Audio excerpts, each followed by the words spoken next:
Yo,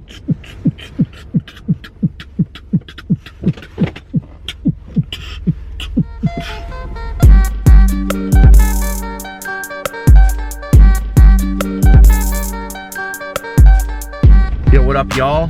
It's the first day back to work now after 2 weeks of vacation. I just had a business meeting breakfast, and this is the first time back. So, I mean, we're gonna be planning some epic meals. We already filmed a bunch of epic meals, so we have them in our back pocket. But this is a big month. I mean, I'm traveling in the 3rd week. I'm going to Florida to the NATPE. What up? And I'm gonna be bringing Andy along too, so she can hold this camera for my vlogs. What?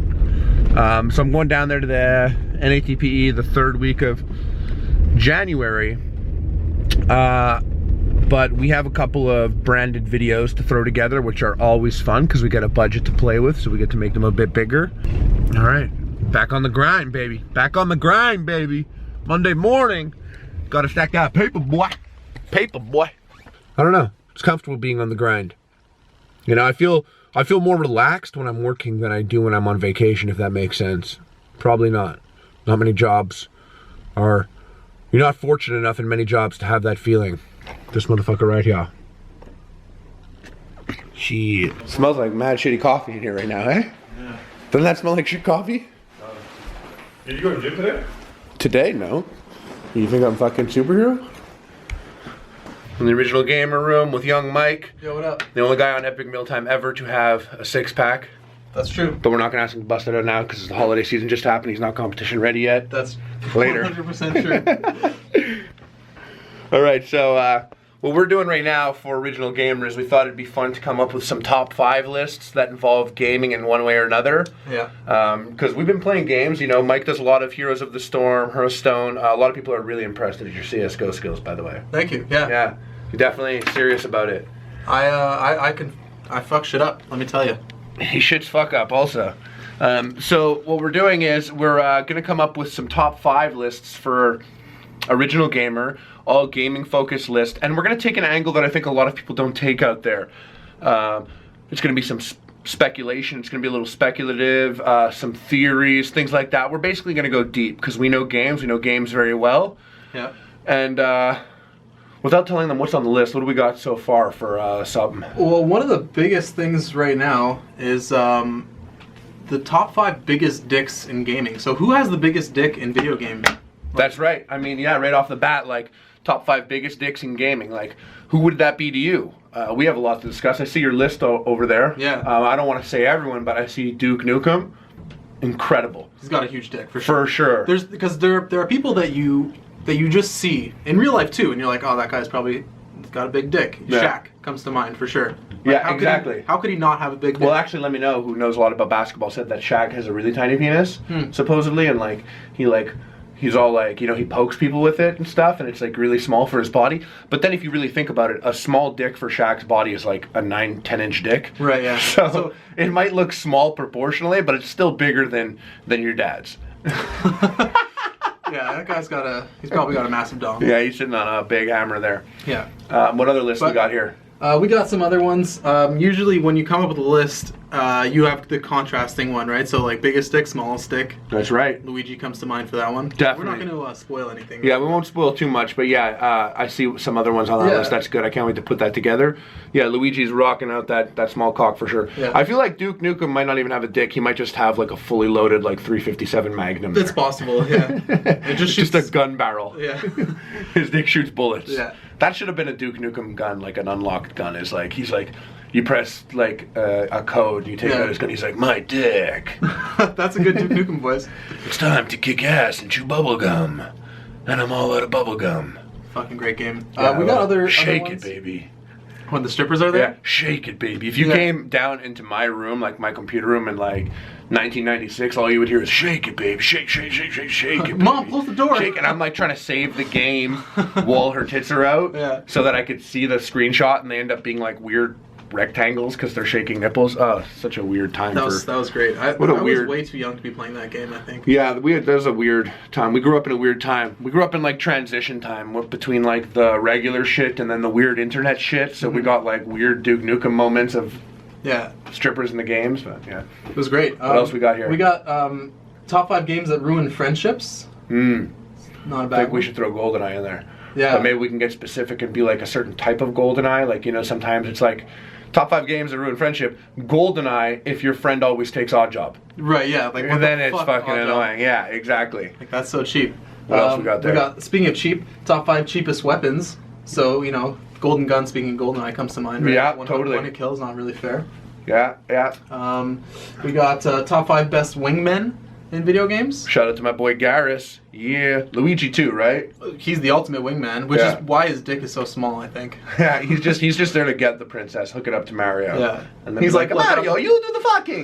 Look, I'm gonna be useless anyways with this shit that I got. You know, top 5 worst cover art. Yeah, It's gonna be a good one. No one really thinks of that. yeah, that one I don't even know what to think of. We're gonna have to go do our research. Yeah. Probably right now, once I turn off the camera, we're gonna start looking up some ugly ass cover art. Yeah. Because there's been some fucked up ones on Super Nintendo.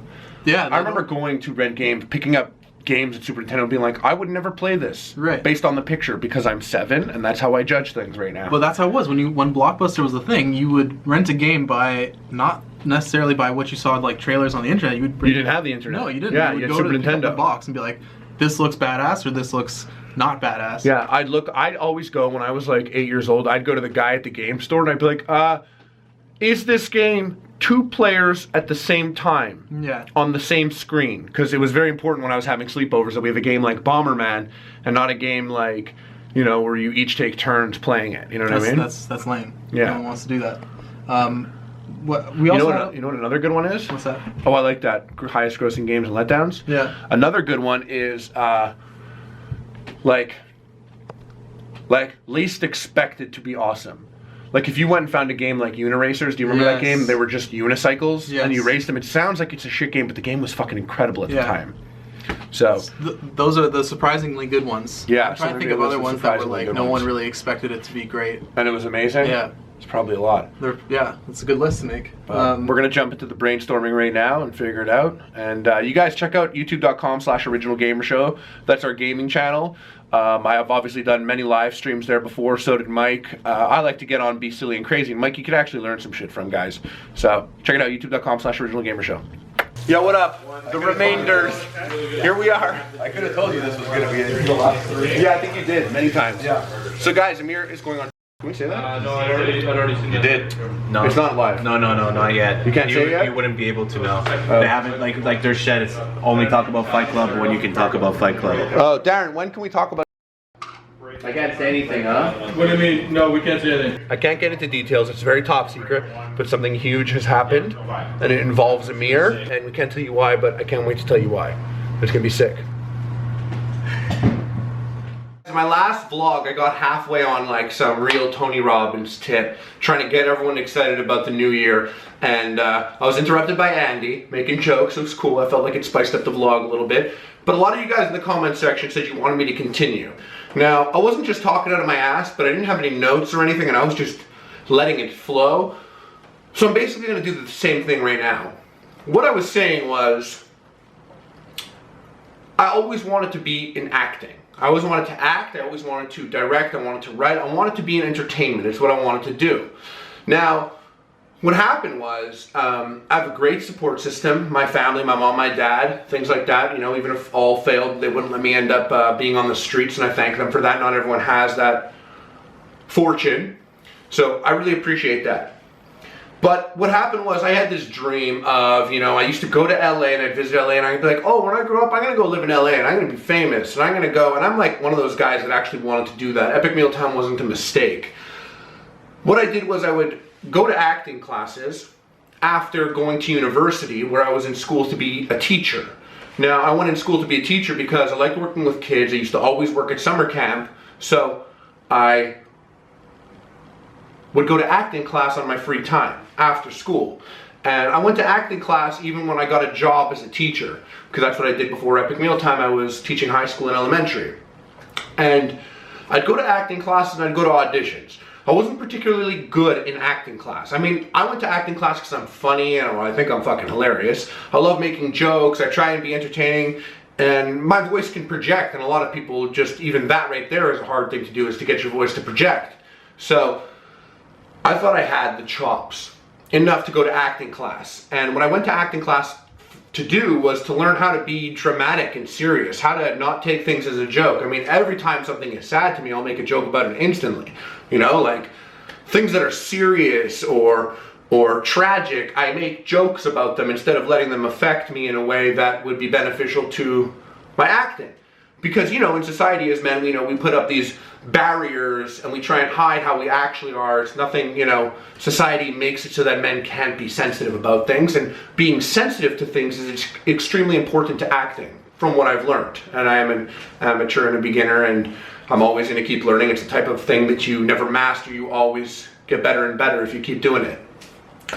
The reason why I'm blabbing about all this is because when I would go to acting classes, my acting teacher at the time, I love her, rest in peace, she was awesome, is she would tell me that I'm a teacher and I'm coming to acting classes, but everyone else in acting classes is an actor going to acting classes. So if I'm going to teach while going to acting class, I'm always going to be a teacher, because I'll never be able to go and act in something if I've committed my time to being a teacher. And she was kind of right in many ways. But this is how I got to Epic Mealtime, was I would go to auditions, I would go to acting classes, all that stuff. No one wants to cast a 6'6" gigantic dude that, you know, has barely any experience to be anything other than a bouncer or thug or whoever. So what I did was after a certain amount of failures, I was just like, you know what? I'm fucking doing it myself. And it took a lot. I took all the money I'd saved up from 1 year teaching, and I committed to not teaching the next year.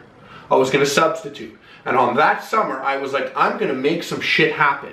I'm not even talking out of my ass. I was on some Malcolm Gladwell shit, reading Tipping Point and all that stuff. And that summer, I just, you know, went out and fucking did it. And it wasn't my first channel. I've tried other times and they failed. And the thing is, you know, a lot of people spend time going to panels and going to conventions and taking Excel spreadsheets and strategizing and learning the ins and outs and analytics and all that. And like, really, at the end of the day, grab your camera and get out there and film it. And that's what I did with Epic Mealtime. I literally went, grabbed the camera, got a couple buddies, we went to my backyard and we filmed it because I just needed to make some shit happen. And you know what, auditions weren't working out for me, and this is the line of work I wanted to be in, and I'm so fortunate that, you know, because it does take an amount of luck, was that I was able to get something to spark. And that was Epic Mealtime. And since the first episode, we continued, and we haven't missed a Tuesday since in 2010. And this is the ultimate point of what I'm trying to get to, is if you want to do something and you want to do it so badly, I'm that slacker. I'm that pothead slacker in high school that was too smart to study for the tests and just did it last minute. I was the guy that crammed it in last minute. I was the guy that was always last minute. And to this day, I still am that guy, same guy that's last minute, but I have a support system and I have a team that works with me to make sure I'm not last minute. Because last minute isn't going to give you the quality you need. And what you need to do is understand that I'm amazing at not doing work. I'm the fucking sickest, stealthiest slacker you've ever seen in your life. I'm good at it. I used to take huge jobs at summer camps and be the best slacker that it would kind of piss people off, but at the same time I always was so good at it that it made it look like I was doing a shit ton of work. Hence the cooking show where I don't actually do the cooking. But at the beginning of Epic Mealtime, for the first 2 years, I filmed and edited and produced almost every single episode. I would write them myself, I would film them myself, and all that because I didn't have enough money at the time to pay anybody to do anything. And what I'm saying is, even if you're the best slacker and you think you're gonna have an easy job like acting or Epic Mealtime, there's no such thing as an easy job. Everything is gonna be tedious, everything is gonna require planning, and I'm here to fucking give you the stone cold truth from one pothead slacker in high school to the next. If you want it, you're gonna have to work for it. You wanna be in a movie, you wanna act, you wanna do whatever it is, you wanna make music, you wanna make an album, you're gonna have to go and sit in your corner and you're gonna have to write that music. No matter how talented you are, no one's gonna write it for you and do it for you. This isn't the movies. Like, you literally gotta grab your shit and make it happen. And even people like Bieber who make $100 million in a year, like, that kid's working nonstop. 2 Chainz, 2 Chainz releases like a mixtape constantly. Gucci Mane's in jail and he's releasing mixtapes. These rappers, as much as you can knock them, these guys work, okay? They put in a lot of work. And then on the other spectrum, you know, I have friends on Facebook that are trying to make a career happen, and these guys are working. So I can't say it any other way. There's no shortcut. Get the fuck up and put in the work, because that's what you need to do for the results. Now, Epic Meal Time's goofy, Epic Meal Time's silly. I spend a lot of work making it look like it's easy. It's not easy. I mean, without a lot of the guys here, this doesn't exist. You know, I can't do Epic Meal Time by myself. I can't even fucking cook. I could sit there and I could be like, yo, it's a lasagna, but we got burgers instead of meat and we got bacon instead of noodles and we call it fast food lasagna. Bah! And then someone's gonna go that, you know, I work with, Amir, and he's gonna make this shit happen. He's gonna make it happen. I can't do that, all right? But it wouldn't have happened unless I went and I put in the work. And when did I put in that work? I put in that work instead of playing Halo 3 at the time. I put in that work then because it had to happen. And it was only gonna happen if I took aside my video game time, which I fucking love playing video games, and I put in the work instead of playing the game. Like, you literally have to understand that you're gonna have to put in work. And this is coming from a guy that does his best to avoid work. I always did. Now, if I'm not working, I'm not relaxed. I feel like there's always a million things that could be done. And I always want to do things. I love content creating. Find out what it is that you love and put the work in. You want to be an artist? You want to be a musician? You want to be a lawyer? Whatever it is, you have to put the work in. I'm telling you. There was a point in like within the first 2 years of Epic Meal Time where I was filming with FPS Russia and also at the same time writing for the next episode of Epic Meal Time, while at the same time editing, because I edited the videos then too, while at the same time packing up all the camera equipment because I was in charge of the camera inventory, because it was basically all my camera, it was all the equipment for the entire company, and the cash flow wasn't coming in. As much as I was like, YouTube money, that was a lie. When I said YouTube money, none of us were getting paid. None of us had money, nothing. It was just an image we thought would be really interesting to portray on YouTube, because a lot of people were playing like YouTube isn't something that could pay you. We found that interesting. So we played up YouTube money when there was no money. When I was putting in those first 2 years of work, there was no money. And I'm at FPS Russia as I'm taking a flight from Georgia back to Canada, and then from Canada I'm driving to Ottawa because I have a huge meeting with accountants and lawyers that's going to take a day. At the same time, in between those meetings and after those meetings, I'm editing the next episode of Epic Meal Time and calling like the Chinese restaurant back home in Montreal, so when I get back home, we could film as soon as I get back home. I was putting in literally 120 hours a week.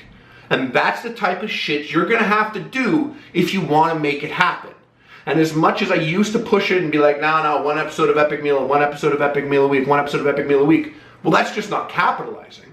And so when I took on Handle It, we doubled our workload. Thank God at the time, you know, I had competent people. We had Josh and Amir cooking. I had Dave producing. You know what I mean? So we were able to take on that second workload, but that only happened because I fucking almost died putting in work at the beginning.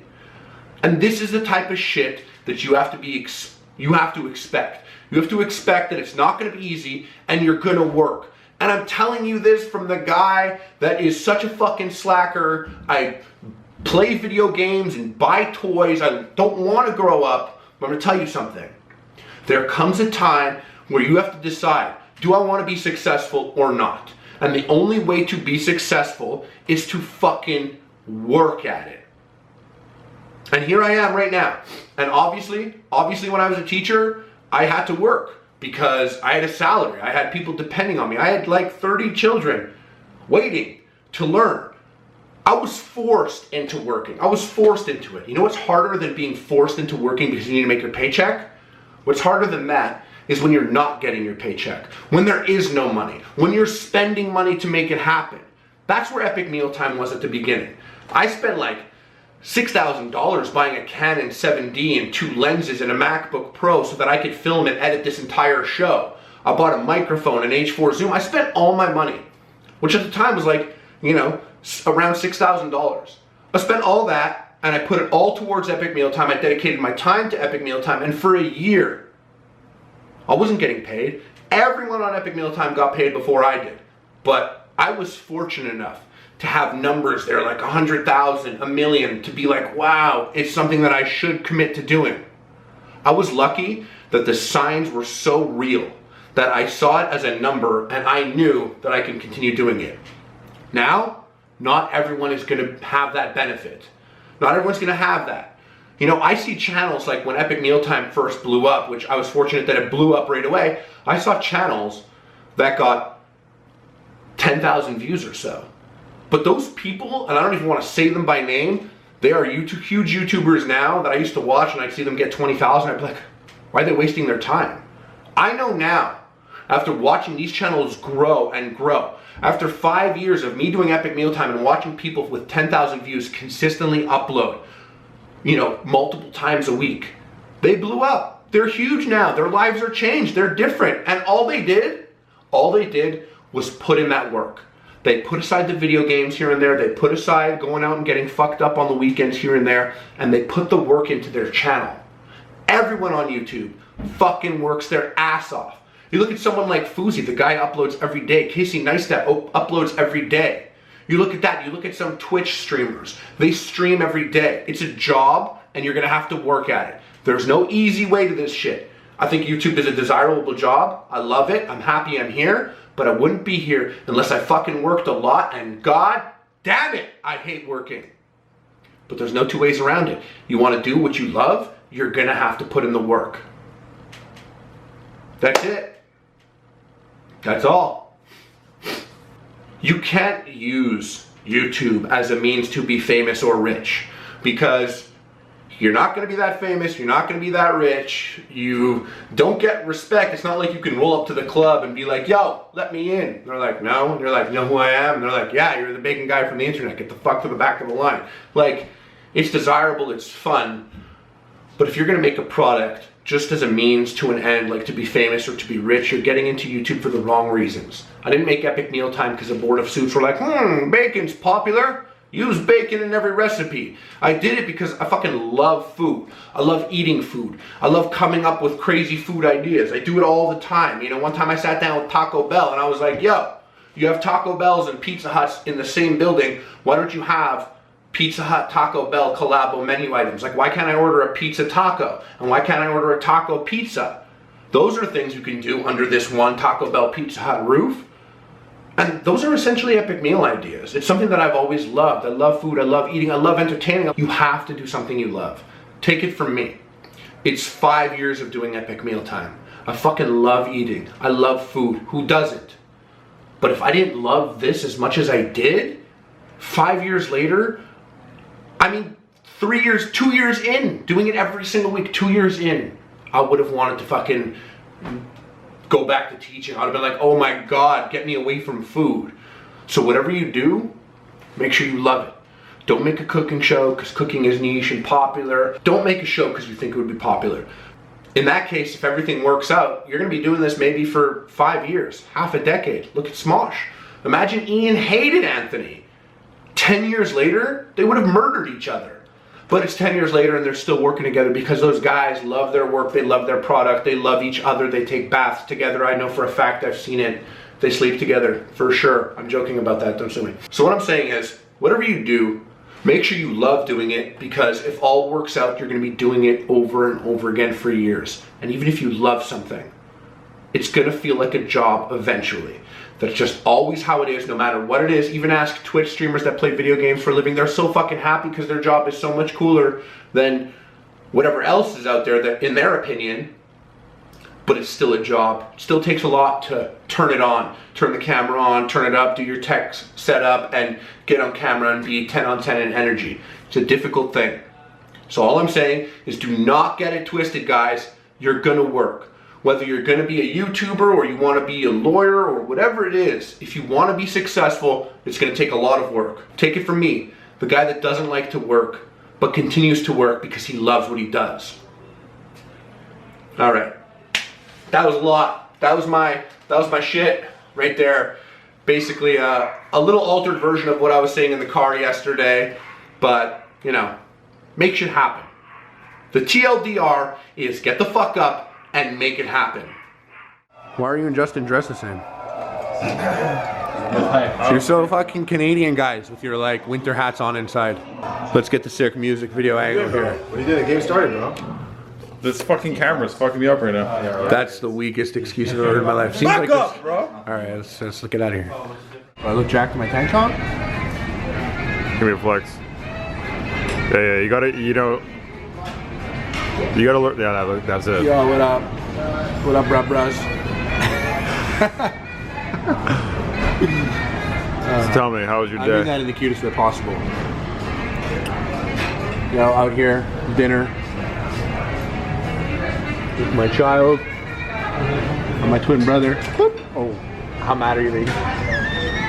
I feel like I have like sickness on me. There's like a growing sick. There's Dude, sick right here. dude, you just got some. He's been in the gym. He hasn't even washed his hands in the gym. What are you gonna do? Wipe it inside your mouth? Dude, get that. This is my brother, and he thinks I'm disgusting. It's the dirtiest guy. You don't know the real guy. I know the real guy. Dirty as fuck. No joke. I shower 20 times a day. Well, twice a day. Did you wash your hands after the gym? That's dirty right there. Now that's dirty. The gym had pink. And Oh, I did get I got a blast of Purell. Purell, yeah. Yeah. I didn't soap and water. He lied. What did it? He's lying right What now. did it taste like? What did you taste like? Yeah. Nothing. You know when you stop breathing so you can eliminate smell? That's what I did.